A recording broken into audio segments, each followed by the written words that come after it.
হরি ওম তৎসৎ, হরি ওম তৎসৎ, হরি ওম তৎসৎ।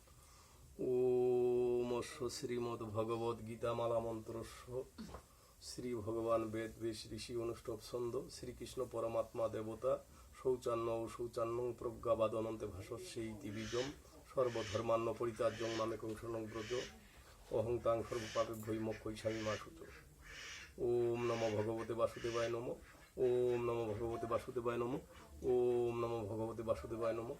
ধর্মক্ষেত্রে কুরুক্ষেত্রে সমজস্যব মামকা পাণ্ডব চৈব Kim কুর্বত Sanjay. সবার চরণে আমার নমস্কার। মুসলমান ভাইদের প্রতি আমার আদাব, অন্যান্য জাতির প্রতি আমার আন্তরিক শুভেচ্ছা ও অভিনন্দন।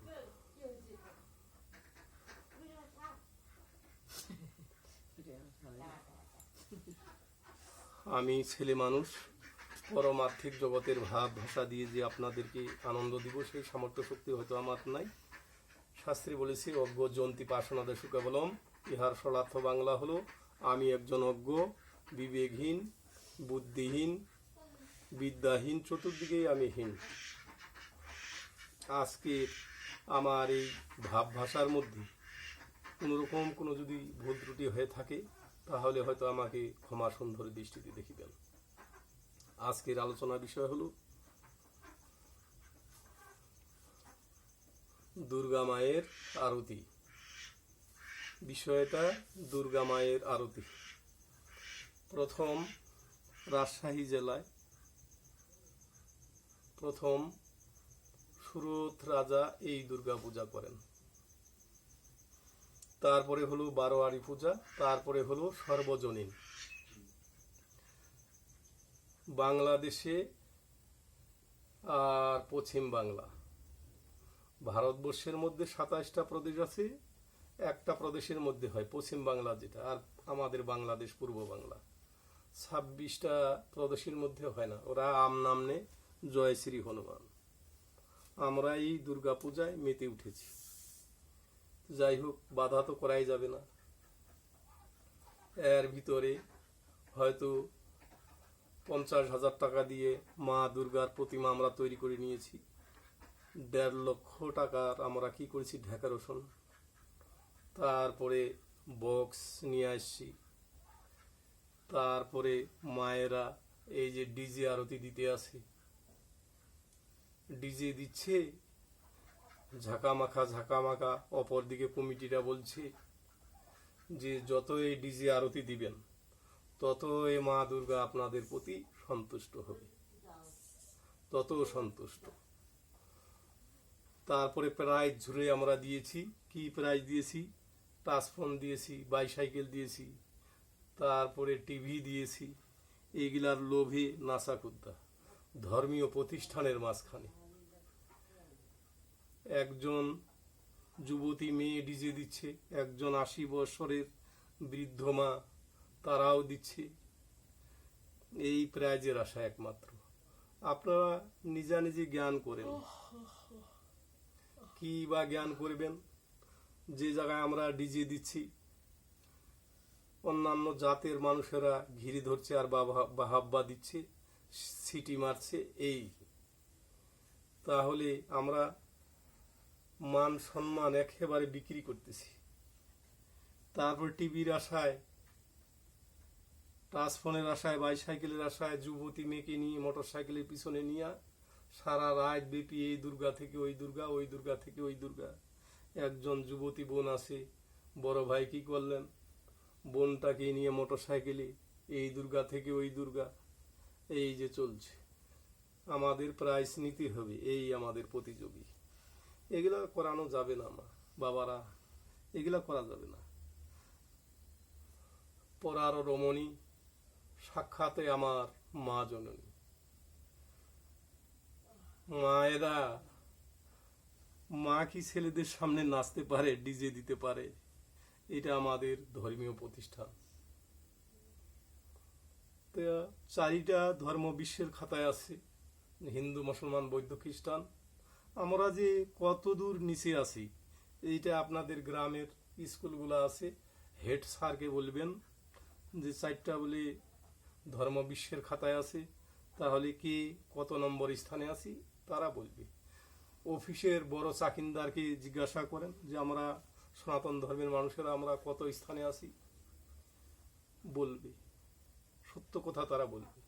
তো মায়েরা এইভাবে আর এগুলা না করাই আমাদের কর্তব্য। আমি অনুরোধ করে বলবো,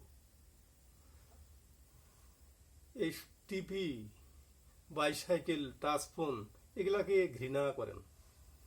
নিজের ইজ্জতটাকে, নিজের মান সম্মানটাকে বড় মনে করেন। এগুলা করানো যাবে না, এগুলা করানো যাবে না।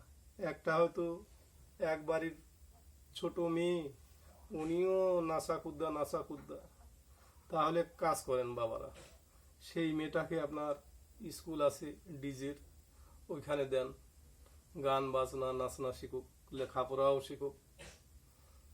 লেখাপড়া শিখে কি করবি, আপনারা চিত্র জগতে দেন। তাহলে ঢাকায় পাঠান, কলকাতায় পাঠান, কিছু পয়সা ইনকাম হোক আমাদের। তারপরে এইভাবে ধর্মীয় প্রতিষ্ঠানে নাচানাচি এগুলা আমাদের করা যাবে না। মানুষ বাকি ধর্মের মানুষেরা ভাবতে ভাবতে তন্ময় হচ্ছে যে এটা কোন ধর্ম। মায়ে বেটি বেটায় সবাই, বুড়া বুড়ি চ্যাংরা চিংড়ি, এটা বলে ওদের মা দুর্গা, এটা বলে দুর্গা পূজার আমার ধর্ম। এগুলা কেমন, মানুষ হাসতে হাসতে পাগল হয়। তাহলে এগুলো আমাদের না করাই ভালো। তাহলে কি নিয়মে আমরা করব, কমিটি বাবারা আছে, তারপরে সভাপতি সেক্রেটারি কেসে আর আছে, এর ভিতরে কিন্তু মারেও আছে। তাহলে নিয়মের মধ্যে আমাদের থাকতে হবে। কি বা নিয়ম, তাহলে মারে আনি, তারা ধূপ প্রদীপ নিবে, নিয়ে হাট উপেরে 3 থেকে 5 বার দেখাবে নিয়মের মধ্যে। বাইরের মানুষও যদি কেউ দিতে চায় তাহলে জুতাগুলা বাইরে রাখবে, মুখে জল দিবে, দিয়ে ধূপ প্রদীপ হাতে নিবে, নিয়ে হাট উপেরে 3 থেকে 5 বার তোর সঙ্গে উলুধ্বনি দিবে পদ্মার সহিত। আমাদের এই সনাতন ধর্মটা একবারে বিলীন হয়ে যাচ্ছে। আপনারা নিজে ভাবুন এগুলো করা ভালো কি ভালো না। তাহলে নিজের জ্ঞানকে জিজ্ঞাসা করুন, তাহলে সে আমরা জ্ঞান বিজ্ঞান নিজানিজি করতে হয়। নিজ অপরে জ্ঞান দিতে পারবে না। হয়তো আপনারা বলবেন, কি বা বলবেন যে আপনি এগুলা বলার কে, বা তুমি এগুলা বলার কে। বাবা আমি কিছুই নয়, আমি একজন সামান্য লোক, বাংলাদেশে বসবাস করি।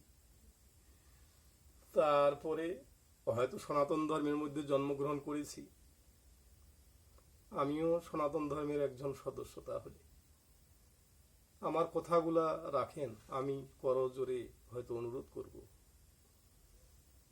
এগুলা করা যাবে না আগামী দিনের দিন। আমাদের সনাতন একেবারে ডুবু, একবারে ডুবু, সনাতন নিঃস্ব হয়ে যাবে,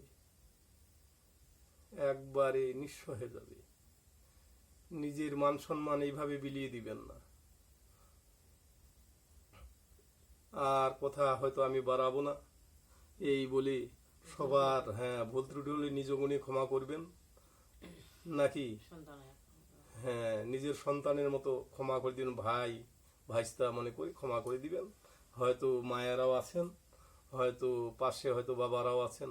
তাহলে গীতা মাহাত্ম্য, গঙ্গা গীতা, সাবিত্রী সীতা সত্য প্রতিবতা, ব্রহ্মবলী ব্রহ্মবিদ্যা, ত্রিসন্ধ্যা মুক্তি গেহিনী, অধর্মমাত্রা চিতানন্দা ভবগিনী ভ্রান্তি নাশিনী, বেদত্রীয় প্রমানন্দা তথাত্ম জ্ঞান মঞ্জুরি। ওম হরি ওম তৎসৎ, হরি ওম তৎসৎ, হরি ওম তৎসৎ।